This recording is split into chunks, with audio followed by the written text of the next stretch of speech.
Well, there's kind of two stories. The first story is set in 2014 when there is a fantastic discovery made of a full print of Billy Wilder's film, The Private Life of Sherlock Holmes, this cult favourite that was shot in 1969 and released in 1970, but in a much reduced form. The film wasn't successful, but since then has grown this cult following.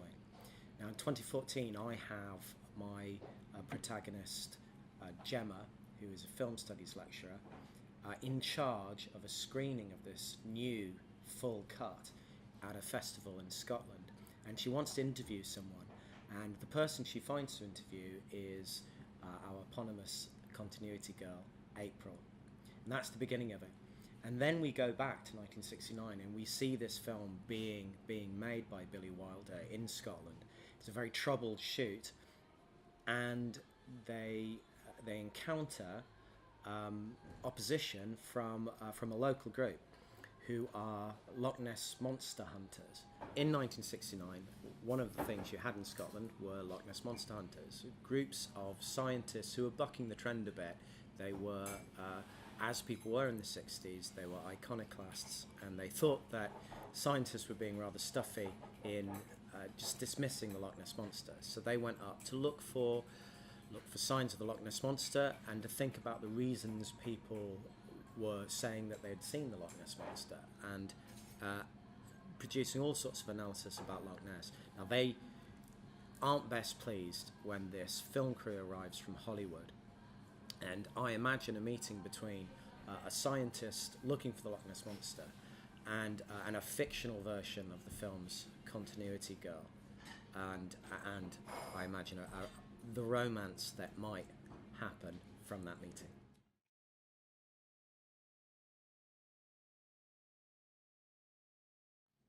So a continuity girl, nowadays we would call that role continuity supervisor or script supervisor. Traditionally it was a role that was taken by a woman, definitely not a girl. It would be a grown woman, usually quite mature, usually in their 40s at that point. And it would be one of the only roles in a film crew that was taken by a woman. And it's an incredibly important job. You can imagine the continuity of the film is very important, making sure that everything matches up from scene to scene and within scenes, down to details of eye lines, to make sure that eyes looking off camera are looking into eyes that you then see in the next shot. And they took very, very careful notes. They were there for every shot of the film. They would have known the film inside out and been involved in a very close way with the director. So this is somebody who is involved with Billy Wilder while he's involved in this very difficult shoot.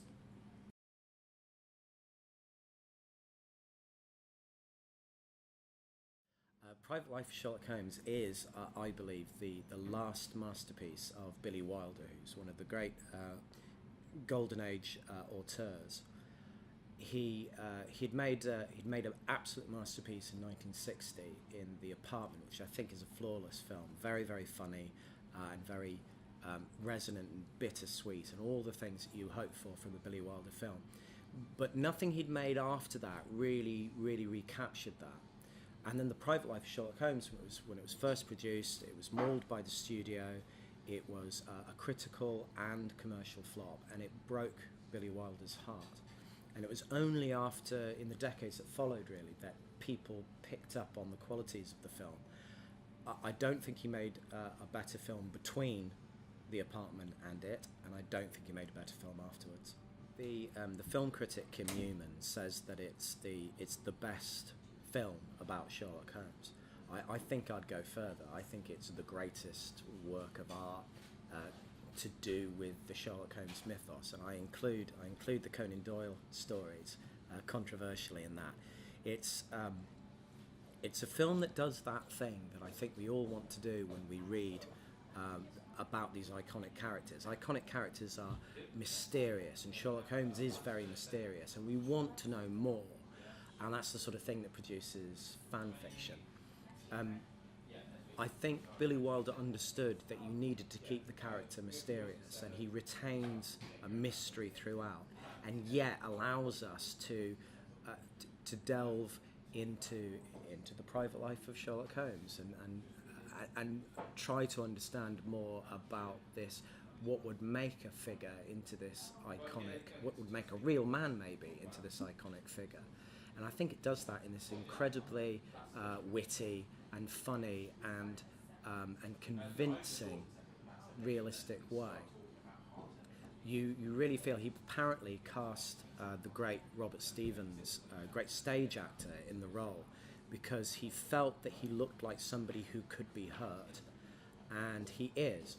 And there's it's a very sad story. He was going through a difficult time himself while making the film. He actually had took an overdose while making the film, partly because he was newly married to the actress Maggie Smith, and they had a child, and he really wanted to be with them. He didn't want to be in Scotland under this very strict regime from Billy Wilder, which included practically starving himself to keep Sherlock Holmes thin.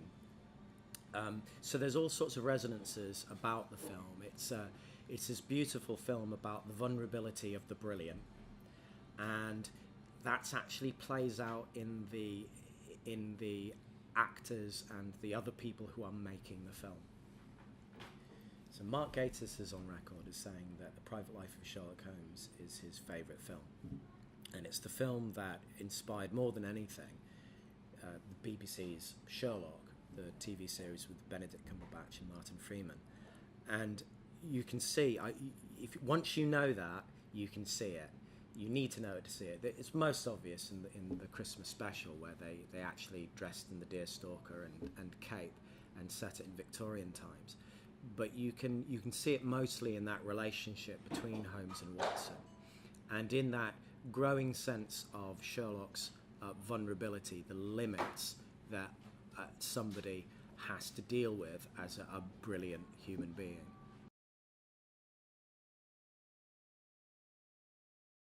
I think because it really is an instance of that very modern thing of fan fiction.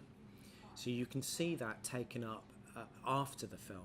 A few years later, you had the 7% Solution, which was a film that delved into Sherlock Holmes's drug use and had him meet Sigmund Freud. You have it much later in, I think, the performance of Jeremy Brett in the Granada series, which was an incredibly delicate performance that hinted at all sorts of vulnerabilities and hinted at a dependence upon Dr. Watson. And then you have it in other contemporary series like the Warner Brothers Robert Downey Jr. and Jude Law series at the cinema, and of course with Elementary, where he is a recovering drug addict played by Johnny Lee Miller.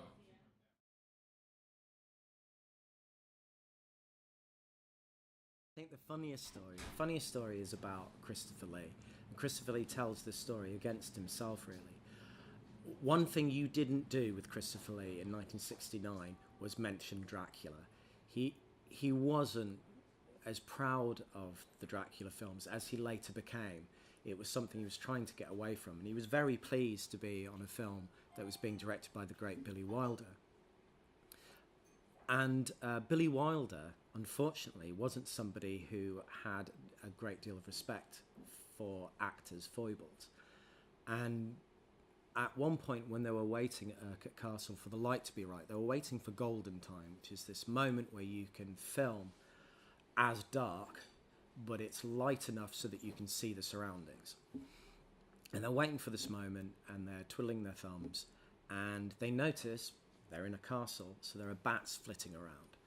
And Billy Wilder points up to the bats and says, "Well, Christopher, that must make you feel at home." And there was this deathly silence among the crew. And then Christopher Lee started laughing.